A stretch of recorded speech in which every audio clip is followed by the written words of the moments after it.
오늘 말씀은 야고보서 1장 19절에서 27절 말씀인데요. 이 야고보서는 참 그리스도인의 삶과 믿음에 대하여 알려주는 책입니다. 그리스도인은 이 고난을 바라보는 시각과 인식이 다릅니다. 시험을 당하여도 기쁘게 여깁니다. 왜냐하면 시련은 우리로 인내를 배우게 하여 부족함이 없는 온전한 믿음의 사람으로 만들기 때문입니다. 또한 시험을 당하여도 하나님께서 지혜를 비롯한 필요한 모든 것을 우리에게 후히 넘치도록 주시기 때문에 우리는 그 시험에도 요동하지 않습니다. 이 믿음의 순례의 길에 생명의 면류관이 예비되었음을 알기에 시련을 견디며 믿음으로 나아갑니다. 이처럼 이 그리스도인들은 다른 것을 보고 다른 것을 붙잡고 다른 것을 경험하는 자들입니다. 구별된 삶, 경건한 삶을 살아갑니다. 오늘 본문은 이 그리스도인의 경건이 특별히 말과 행동을 통해 드러난다고 말씀하고 있는데요. 이 그리스도인의 말과 행동은 어떠해야 할까요? 먼저 이 야고보 사도는 내 사랑하는 형제들아 라고 말하며 이 말과 행동에 대한 오늘 본문의 겉면이 예수를 주로 고백하는 이 그리스도인을 향한 것임을 알려줍니다.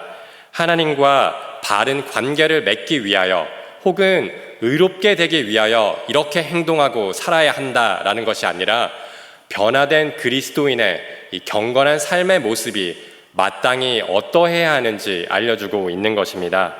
그리고 그 첫 번째 변화를 19절에서 알려줍니다. 내 사랑하는 형제들아 너희가 알지니 사람마다 듣기는 속히 하고 말하기는 더디하며 성내기도 더디하라. 이 그리스도인의 삶의 첫 번째 변화는 바로 언어 생활의 변화입니다. 말은 경건한 삶의 일부일 뿐만 아니라 또한 우리가 겪는 시험의 일부이기도 합니다. 말로 인하여 실족하고 이 큰 어려움을 당하여 관계가 소원하게 되는 경우들이 종종 있는 것처럼 이 언어 생활은 신앙생활과 직결되어 있습니다. 대부분의 경우 우리는 이 오늘 성경 말씀과 반대로 이 듣기는 더디하고 말하기는 속히 합니다. 다른 사람의 말을 충분히 듣고 이야기하기보다는 이 자기 말을 하기에 바쁩니다. 그런데 성경은 다른 사람의 말을 잘 경청한 후에 말하는 것이 이 지혜라고 알려줍니다.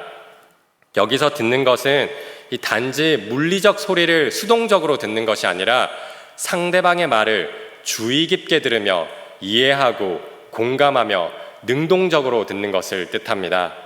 따라서 이 말하기를 더디하고 듣기를 속히 하기 위해서는 노력과 훈련이 필요합니다. 그런데 이러한 언어 습관은 하나의 생활 방식이고 처세일 뿐만 아니라 한 사람의 인격을 보여줍니다. 특별히 이 겸손과 밀접한 관계가 있는데요. 나와 의견이 다른 사람의 말을 충분히 끝까지 듣는 것은 쉽지 않습니다. 내가 맞다고 생각할 경우에는 더욱 그렇습니다. 따라서 다른 사람의 말을 귀 기울여 듣는 것은 어쩌면 내가 틀렸을 수도 있고 이 상대방에게 배울 점이 있음을 전제하는 겸손한 행동입니다. 또한 이 듣기를 속히 하는 것은 나이나 사회적 지위, 학력, 재산과 같은 조건과 상관없이 이 상대방이 마땅히 배려와 존중을 받아야 할 동등한 존재임을 인정하는 것이기에 이 겸손한 행동인 것입니다.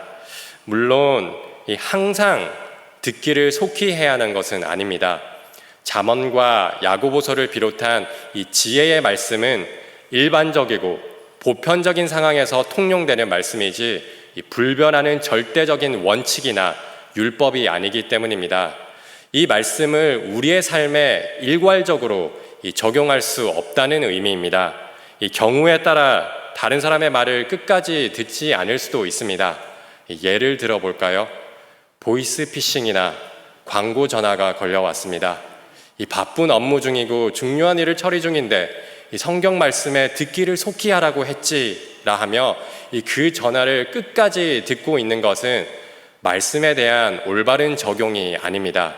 이 말씀은 일반적인 관계 속에서 성립하는 이 지혜의 말씀임을 기억해야 합니다. 그리스도인은 듣기를 속히 하며 다른 사람의 말을 경청함으로 이 겸손한 모습을 보여줄 뿐만 아니라 말하기를 더디함으로 경건한 삶을 살아가는 자들입니다. 19절 말씀을 다시 보면 내 사랑하는 형제들아 너희가 알지니 사람마다 듣기는 속히 하고 말하기는 더디하며 성내기도 더디하라. 이 말을 더디해야 하는 이유는 말을 많이 하면 실수하고 실언하기 때문입니다. 전도서 5장 2절은 너는 하나님 앞에서 함부로 입을 열지 말며 급한 마음으로 말을 내지 말라. 하나님은 하늘에 계시고 너는 땅에 있음이라. 그런즉 마땅히 말을 적게 할 것이라 라고 말씀합니다. 그리고 잠언 10장 9절도 말이 많으면 허물을 면하기 어려우나 그 입술을 제어하는 자는 지혜가 있느니라 라고 기록하고 있습니다. 이 말을 더디해야 하는 또 다른 이유는 우리 자신의 실수에는 관대하고 너그러우면서 다른 사람의 잘못에는 엄격하기 때문입니다. 자기 눈에 들보는 보지 못하면서 다른 사람의 눈에 있는 이 티는 너무나도 쉽게 알아차리기 때문입니다. 다른 사람의 실수와 잘못을 지적하는 데는 빠르지만 좋은 면을 찾아내고 칭찬하는 데는 매우 더디고 인색하기 때문입니다. 남편이, 아내가, 자녀가, 다른 어떤 사람, 내가 속한 소모임, 공동체, 교회가 이래서는 안 되고 변해야 한다며 쉽게 속히 말하지만 그 변화가 나로부터 시작된다는 사실을 놓치기가 쉽습니다. 그렇다고 해서 이 말을 더디하라는 말이 다른 사람의 죄와 허물을 보고도 아무것도 하지 않고 가만히 있으라는 의미는 아닙니다. 사랑은 이 불의를 기뻐하지 아니하며 진리와 함께 기뻐하기 때문에 죄를 관과하는 것, 이 무관심한 것은 사랑이 아닙니다. 그러나 이 반대로 상대방을 깎아내리고 비방하기 위한 혹은 나의 의를 드러내기 위한 동기에서 이 다른 사람의 죄를 지적한다면 그 또한 사랑이 아닙니다. 그런 이 가시돋친 말은 덕이 되지 않으며 진정한 변화를 이끌어낼 수 없습니다. 왜냐하면 사랑은 불의를 기뻐하지 않지만 또한 성내지 아니하며 악한 것을 생각하지 아니하기 때문입니다.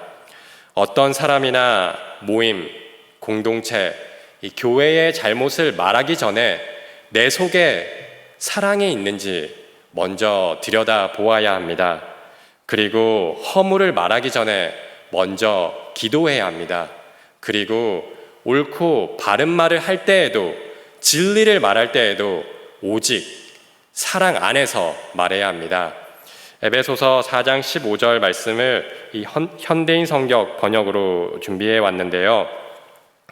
오히려 우리는 사랑으로 진리를 말하며 모든 일의 머리 대신 그리스도를 닮아가야 합니다. 아멘. 이 사랑으로 진리를 말하는 것은 예수님을 닮아가는 제자의 삶입니다. 또한 이 교회의 덕을 세우며 하나됨을 이루는 그리스도인의 의무와 책임입니다. 따라서 말은 단순히 한 사람의 이 생활 방식이나 습관이 아니라 그 사람의 이 신앙과 직결되어 있습니다. 말과 신앙은 분리될 수 없습니다.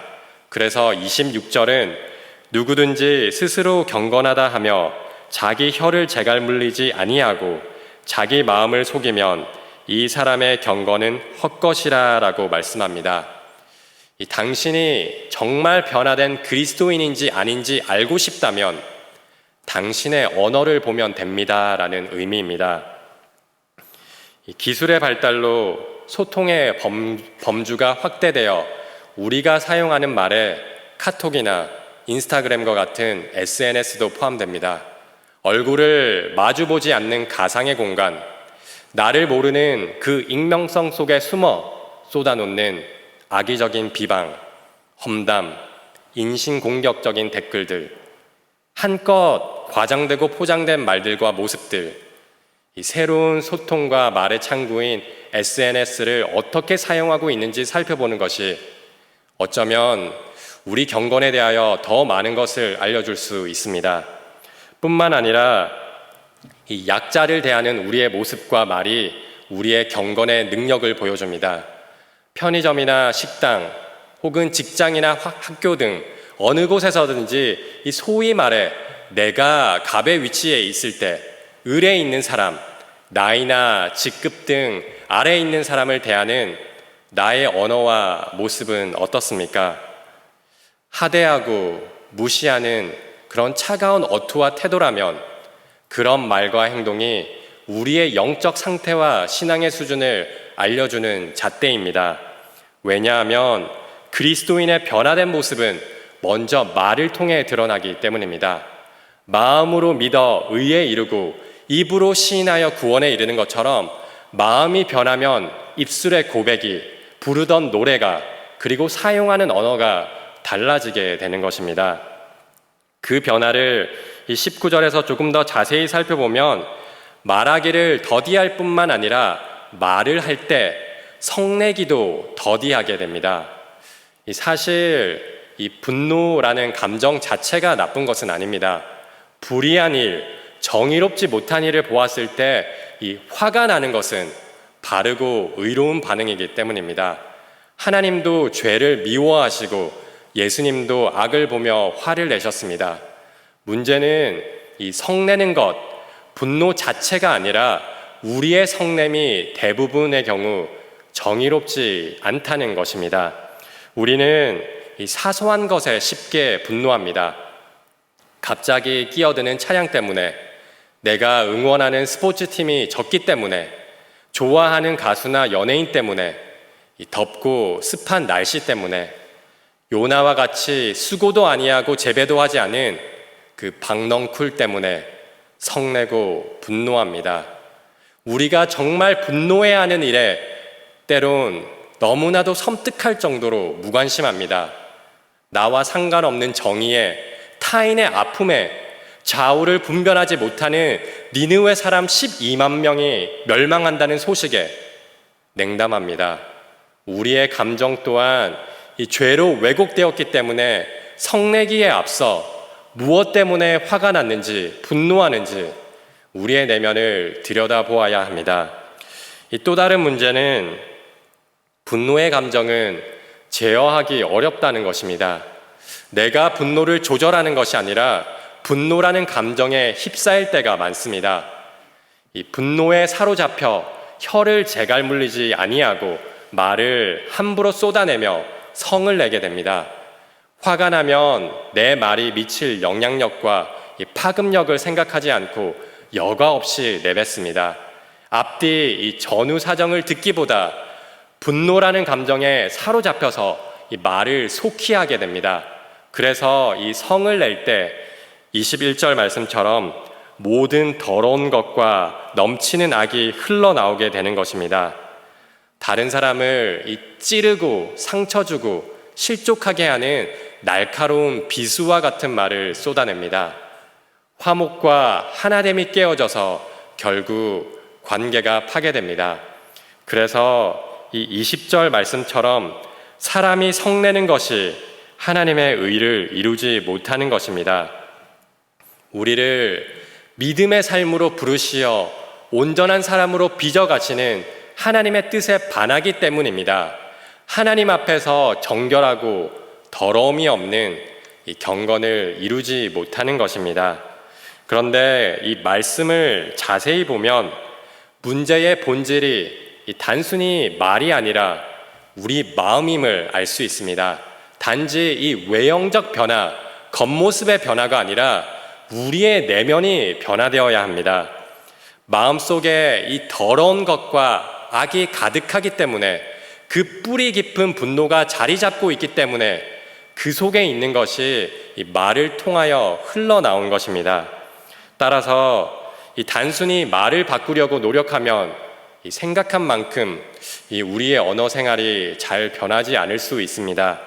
부단히 애를 쓰면 이 어느 정도 성과는 있겠지만 진짜 바뀌어야 하는 것은 우리의 마음이기 때문입니다.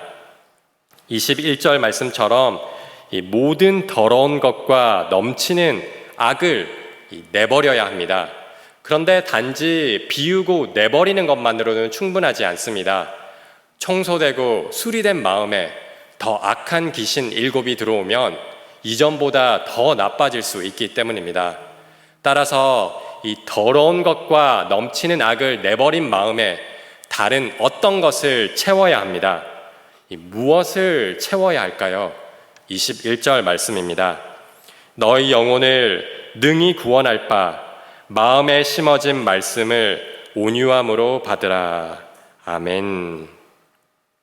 하나님의 말씀을 우리 마음속에 가득 채워야 합니다. 그런데 그 채우는 행위가 내 열심과 의지와 노력이 아님을 알 수 있습니다. 진정한 변화의 시작인 이 마음의 변화, 그 변화는 이 선물로 주어지는 은혜라는 뜻입니다. 21절을 다시 보면 너희 영혼을 구원할 바 마음에 심어진 말씀을 온유함으로 받으라 라고 기록하고 있습니다. 또한 이 18절은 하나님께서 우리를 진리의 말씀으로 낳으셨다고 말하고 있습니다. 하나님께서 우리 마음에 말씀을 심으셔서 구원을 이루셨습니다. 우리 안에 착한 일을 시작하신 하나님께서 친히 이루십니다. 하나님의 법을 우리 마음에 기록하시고 돌과 같이 굳은 우리의 마음을 살과 같이 부드럽게 만드시고 바꾸시겠다는 그 새 언약을 성취하십니다. 마치 신장과 같은 장기가 완전히 망가져 버리면 이식받아야 하는 것처럼 죄로 철저하게 오염되고 부패해 버려서 이 제 기능을 할 수 없게 된 우리의 마음에 하나님의 말씀을 이식하신 것입니다. 모든 더러운 것과 악이 넘쳐 흐르던 우리의 마음에 하나님의 거룩함과 의로움으로 가득 채워주셨습니다. 따라서 야고보 사도는 그리스도인에게 외적 변화를 요구하고 있지만 그 변화의 주체는 내가 아니라 하나님이심을 알려주고 있습니다. 나의 나됨, 죄인이 성도, 그리스도인이 된 것, 우리가 구원받은 것은 전적인 하나님의 은혜라는 것입니다. 그 은혜가 우리의 영혼에 충만하면 그 은혜에 이끌린 삶을 살게 되고 삶의 변화로 나타나게 되는 것입니다. 하나님의 말씀을 통해 우리의 인격이 부족함이 없이 온전해집니다. 겉과 이 속이 달라 분열된 우리의 마음이 하나가 되고 회복됩니다. 행동과 습관의 변화를 넘어서 삶이 변화되고 존재가 변화됩니다. 말씀으로 우리를 낳으셨고 말씀이 하나님의 의를 이루며 말씀이 우리의 영혼을 능히 구원하기 때문입니다. 따라서 그리스도인이 된 칭의도 은혜요, 그리스도인의 삶을 살아가는 성화도 은혜입니다. 참 믿음의 삶을 살기 위해서 우리 혀를 제어하며 말을 신중하게 하고 지혜롭게 해야 합니다. 그런데 이 참 믿음은 말의 변화를 가져올 뿐만 아니라 필연적으로 행동의 변화를 불러일으킨다고 22절은 말씀합니다. 너희는 말씀을 행하는 자가 되고 듣기만 하여 자신을 속이는 자가 되지 말라. 이 참 믿음을 소유하면 반드시 행동의 변화가 뒤따릅니다. 우리 마음에 심어진 말씀이 깊이 뿌리 내리고 자라 우리 입술에서 온유한 말로 싹 틔우고 그 싹이 성장하여 성결한 행동으로 꽃을 피우게 되는 것입니다. 이처럼 하나님의 말씀이 우리의 경건의 토대이고 뿌리이며 그 말씀은 우리의 삶의 이 특정한 영역이 아니라 모든 영역, 곧 전인격적인 변화를 가져옵니다. 우리의 몇몇 연약함과 어떤 악에서 구원하는 것이 아니라 모든 더러운 것과 악에서 우리를 구원하여 우리로 조금도 부족함이 없는 온전한 사람으로 만들어갑니다. 만약 이 스스로 그리스도인이라고 고백하는 사람이 말은 그럴듯하게 하지만 행동의 변화가 없다면, 말씀을 따라 살려는 의지가 실천이 없다면 그런 자는 23절과 24절 말씀과 같이 거울로 자기 생긴 얼굴을 보고도 그 모습이 어떠했는지 잊어버리는 자와 같습니다. 우리가 이 거울을 보는 이유는 우리 모습이 어떤지 보기 위해서입니다. 혹 더러운 것이 묻었으면 떼어내고 이 흐트러진 부분이 있으면 바로 잡습니다.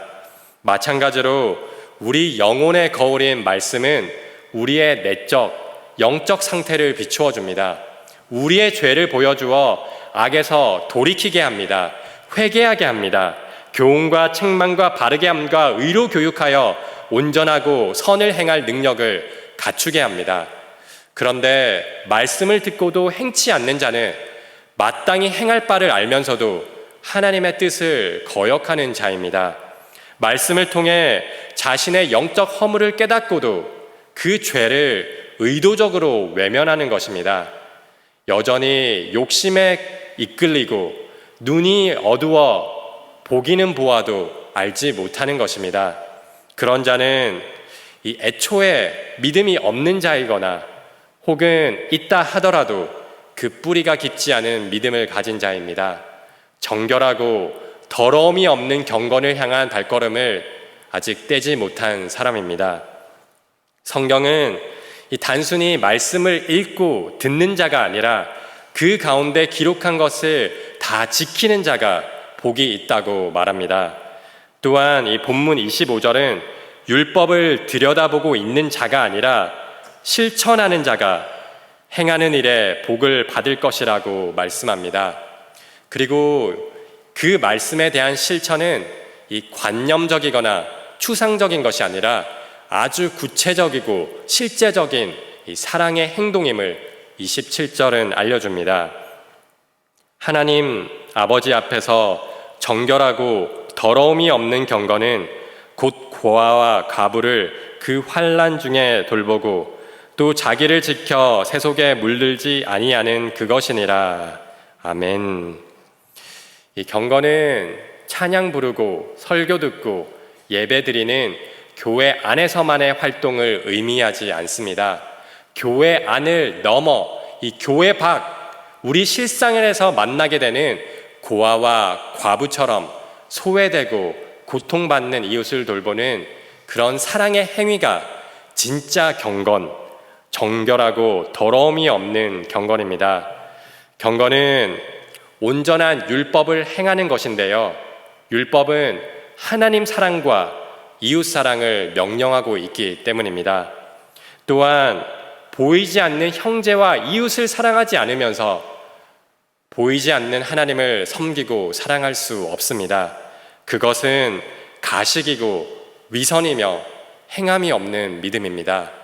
따라서 참 믿음은 우리 주위의 이웃을 사랑하는 실제적 모습을 통해 나타나고 또한 증명됩니다.